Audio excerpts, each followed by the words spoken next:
All right, welcome back to the channel. In this video, I want to talk a little bit more about psoas release techniques. Now, in other videos I've covered on the channel, in particular, if you have not watched it, I talk about the psoas muscle extensively in why hip flexors don't release. So if you've not seen that video, make sure you check that out.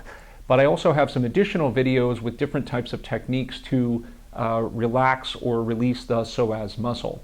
But one of the things that is not talked about very often is exercises to release a muscle. So you might be wondering how that actually works. Well, there's a couple of different techniques, and I do cover these with hands-on techniques, but things that you should know about. Number one is a technique called reciprocal inhibition. Reciprocal inhibition essentially means that if we activate a muscle on one side of the body or in one area, the direct opposite muscle has a tendency to actually release or relax a bit in order to allow the muscle that we're engaging to shorten. Simple example of this would be the bicep and the tricep. If I contract my bicep and my bicep muscle shortens, the activity in my tricep has to reduce at least a little bit to allow for the shortening of the bicep. Okay? So in essence, we can say the tricep is releasing or relaxing to some degree. That's overly simplistic, but that's the point. So if we want the psoas to actually release or relax, then what we want to do is identify the opposite muscle. So if we were to turn on the opposite muscle, then we're going to get a psoas release. Now before I continue with that, let me tell you the other technique. The other technique is called post-isometric relaxation. We know that by contracting a muscle with at least a small degree of effort and following up with relaxation, that the resting muscle tension actually reduces in a muscle. So this is a very powerful and common technique in the manual therapy field, but is not often talked about when it comes to exercises, and in particular on YouTube, because the psoas muscle itself has oftentimes been unfairly demonized, that if your psoas is tight or overactive, you should not exercise it. And that is total nonsense.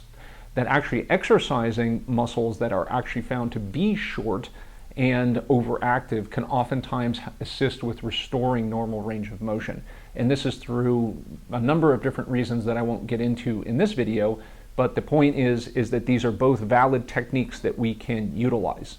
So in this video, I'm not going to cover so much of the post-isometric relaxation exercises, which indeed is actually activating and working the psoas, but instead I'm going to show you the reciprocal inhibition. So if we know that the psoas in particular is a hip flexor amongst the other hip flexors, then we know that the opposite muscle group is going to be the hip extensors.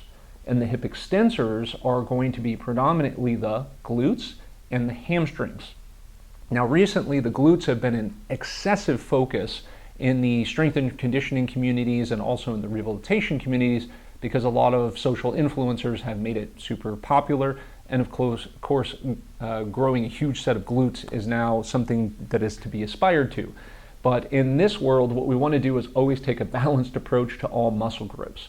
Now, of course, the glutes are a very important muscle group to address, especially if we're looking to antagonize increased tension in the psoas muscle. But we cannot leave out a very, very important assistance muscle to them, which is the hamstrings. And the hamstrings, because of their orientation being more vertical versus the glutes being more to the side at an oblique angle, have a very potent influence on rotating the pelvis backward, so we cannot forget that. So the exercise that I'm going to show you is called the supine hip lift. It's an exercise that I credit the Postural Restoration Institute for teaching me, and I think it is a great, great exercise, and it can serve the purpose of creating reciprocal inhibition for the psoas, but it is also a perfect exercise to start with because it is low intensity and it is easy to progress it to more advanced versions of the exercise. So it's very easy to get the desired effect that you want. So let's take a look at that exercise. All right, so I'm just going to demo real quickly what we're trying to accomplish with this supine hip lift. We talked about reciprocal inhibition of the hip flexors. There's a lot of additional things that are going on during this. That's why it makes it a superb, simple exercise to utilize. So you're going to lay on your back, and of course I don't have the huge skeleton, so I just wanted to show this for a quick demo. And we're going to use, this is a soft box here, but it is approximately the same height as using a chair or a workout bench. So something that we can place as we lay down on the ground, our hips and knees at 90 degrees, so we can put our feet on the box. Now, the reason why we're doing this is because we're actually going to leverage the activation of the hamstrings in order to influence the position of the pelvis. So if I put my legs up like this at 90 degrees and I push my heels down into the box, we're going to be essentially doing a leg curl. So we're going to be pushing down, and as that occurs, the pelvis is going to start performing a posterior pelvic tilt. Now, one of the most challenging aspects of this exercise is that people have oftentimes been influenced a lot by glute bridges and supine hip thrusters and so forth, is that it's hard for them to actually do this hip lift maneuver without trying to squeeze their glutes and lift their entire structure up. So it's important to understand that this is not a hip bridge or a glute bridge or a hip thruster. It is almost essentially hanging off of your hamstring muscles, okay? So in that position, when the hamstrings are turned on, because the hamstring attaches to the bones down here, the sit bones we call them, by purely activating the hamstrings, the pelvis is going to roll backward. For those of you with a lot of anatomy knowledge, that's going to be called a posterior pelvic tilt. When that happens, the lower back is going to become flattened. It's going to reduce its curvature, and of course that is going to provide a lengthening effect for the lower back muscles, which oftentimes is a great relief for those who have discomfort from too much lower back muscle activity or who are sensitive to lumbar spine extension. Now, that's oftentimes characteristic of people who find that when they lay on their back, they have back pain, and then when you put pillows underneath the knees or something like a bolster, it immediately resolves the problem and you have a greater sense of ease. Okay, so this is a very powerful exercise technique for that as well. So that is the idea here, that we're essentially hanging off the hamstrings and posterior rotating the pelvis.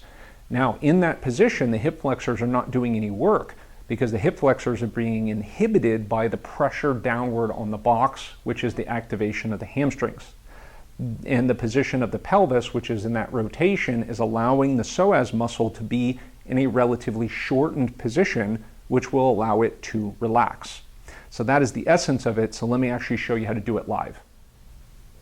All right, so here's the live version. So I lay on my back, my hips and my knees are at 90 degrees, heels are on the box.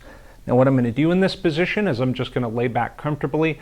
I'm going to start pushing my heels down into the box, and what you're going to see is the harder I push, with more effort, I'm going to start seeing my hips start to lift off the ground, but mostly my tailbone is going to start curving up, but my lower back starts to actually sag and relax. So I'm not arching my back when I lift my hips up like this. I'm pushing the heels in, and I'm almost letting my hamstrings drag my pelvis up in the air, and my lower back is completely relaxed. If you have a hard time feeling that, what you could do is just gently push your lower spine against the ground, and that will secure that you're actually in that posterior pelvic tilt, or confirm it, I should say. So in this position, I definitely feel my hamstrings working, and in this position here, I should have no hip flexor activity going on, okay? And in this position, we are positionally inhibiting the psoas muscle, and that is the point of the exercise. So yes, are we getting strengthening of the hamstring muscles? Yes, we are. Are we getting inhibition of the psoas? Yes, we are. And are we getting inhibition of the lumbar spine extensor muscles? Yes, we are. So we're getting a lot of return on investment for this position. Now, we can increase the activity on one side or another very, very simply. This is just by taking one heel and lifting it up off the box. If I do that, I'm going to get a lot more activity in my left hamstring, more inhibition of the left psoas, okay? And then if I push down, we're going to get a lot more of that activity on the right side. Now, very commonly, individuals who are right-handed oftentimes are going to feel their right hamstring is much stronger. Therefore, there's going to be less need to inhibit that right hip flexor more often than what we find on the left side. Left side, usually much harder to engage and to work that left hammy. It's oftentimes weaker. That is completely normal for a normal right-handed human being, okay? So we might have to think and work a little bit harder on that left side. So that is the supine hip lift with the single leg variation and option. All right, so that was the demo of the exercise. So now the question almost always comes up, well, how do I use this and how much do I do? That's really going to depend upon your starting point. I have seen some people who can do this exercise and suspend their pelvis off the ground with their hamstrings for 5 minutes, and I've seen other individuals who struggle because their hamstrings are so tired in this position for 20-30 seconds at a time. So of course, where somebody is has a lot to do with how this exercise might be used. So of course, if you're navigating this to yourself, of course, there's going to be some experimentation that's necessary, but I always recommend working with a qualified health professional to determine your individual needs, and that way you can get a good idea of how this technique might be useful for you. So of course, feel free to share the video. So there's a lot of ways that we can progress this exercise. I look forward to adding more videos on this content up here in the near future. So make sure that you thumbs up this video, you comment below, let me know what you think about the video, and of course if there's anything else that you'd like to see or learn more about when it comes to the Psoas. And of course subscribe to the channel and hit that notification bell so that you get notified of any additional videos that are coming up. Sam Visnick here, thanks for watching.